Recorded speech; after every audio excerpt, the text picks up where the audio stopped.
If you thought monsters had limits, think again. The Behemoth from the Mist by Stephen King is a being whose magnitude and mystery are unparalleled, an entity that stands out not only for its colossal size, but for what it represents within the author's universe. It is a central figure in the story, both for its nature and for what it conveys to the characters and, by extension, to the audience. Today we will dive deep into this Titan of the Mist, exploring its origins, characteristics, and what truly makes it one of Stephen King's most fascinating and terrifying creations.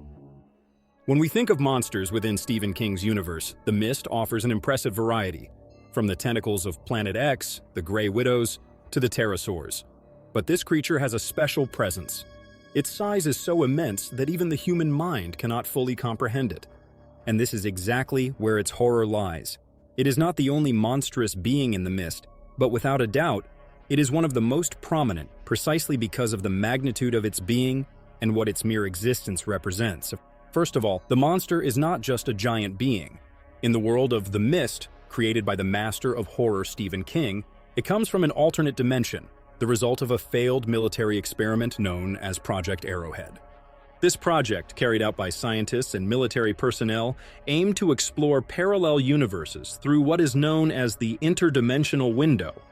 However, by opening this portal to another dimension, they unleash the creatures that inhabit it, including this giant, a being that seems like a cosmic accident, so alien that it cannot be understood even by the most advanced scientists. Project Arrowhead was an attempt by the government to explore other dimensions and universes.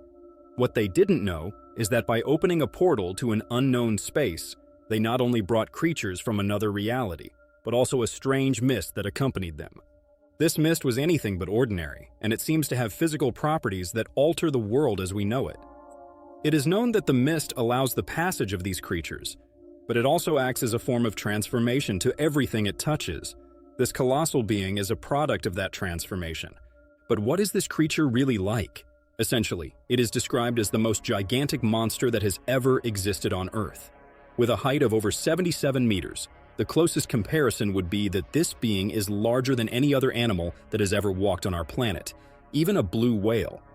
Imagine for a moment what it would feel like to stand before such an imposing being that the very ground sinks under its weight, and its steps cause tremors in the earth. In King's story and its film adaptation, this colossus is so large that when it walks, it leaves footprints 2 meters deep, as if it were walking on solid concrete, and each of its legs is over 7 meters tall, which is absolutely overwhelming. But what's most interesting is not just its size. This creature is nearly invisible in the mist. Its massive body is partially hidden by the density of the mist, which allows only a gigantic shadow to be perceived, slowly advancing. The atmosphere in the film and the novel reinforces this sense of the incomprehensible, as we can't clearly see the figure. It's a monster that hides in what our minds cannot process. And that's one of the keys to its terror. The mist erases its full shape. Visually, the beast has an inhuman structure. Its body is covered with giant tentacles, more specifically, tentacles similar to those of an octopus or squid, but without the suckers that we would expect to find in sea creatures. These tentacles surround its head densely, and its body has a mix of insectoid limbs that remind us of arthropods, giving it a truly alien appearance. In its entirety, it looks like a beast that has absorbed traits from different beings in nature, insects, cephalopods, and even mammals. What stands out even more is its passivity. In a story full of predatory and violent creatures, this entity is a passive being that only destroys by accident. It's not interested in attacking humans. Its mere existence is enough to crumble everything it touches. It is so large that it doesn't notice or see the small creatures around it, nor the humans who remain in its path. It doesn't seek to hunt. Instead, it is a giant that walks at its own pace, with no awareness of the damage it causes. The creature walks and crushes unintentionally, its legs so large and heavy that they don't distinguish between buildings or vehicles. However, its massive size makes it an immediate danger, as even though it has no intention of causing harm, it is large enough to destroy anything in its way. Its mere presence, even without directly attacking, makes the survivors feel that the end is imminent. This passive behavior from such a gigantic being also raises a philosophical reflection. In the mist, what is truly terrifying is not the monster itself, but the fact that it is here without being aware of our existence. The Behemoth does not come to do evil, it is simply being what it is. A creature born from a dimension where the laws of nature are completely different from ours. As for its behavior, the giant is surrounded by smaller creatures, like scorpion flies or pteros.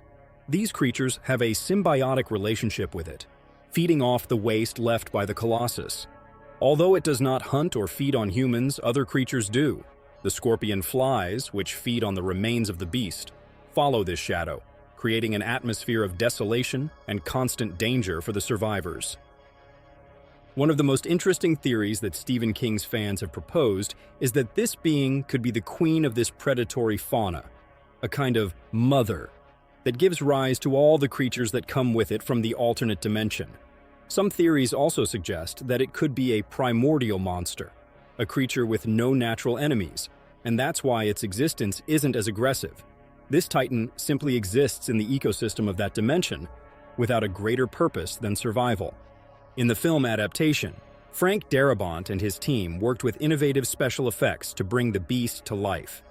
Although they initially considered using traditional animation techniques, the special effects team ultimately opted for CGI, allowing the creature to move more fluidly and realistically. This was a wise decision, as CGI allowed the characteristics of this entity to be hidden in the mist, letting the audience complete its form in their minds, which in turn made it even more terrifying. The Lovecraftian influence on the design of this being is clear. H.P. Lovecraft is famous for creating creatures so incomprehensible that humans couldn't understand them, and the Mist is no exception.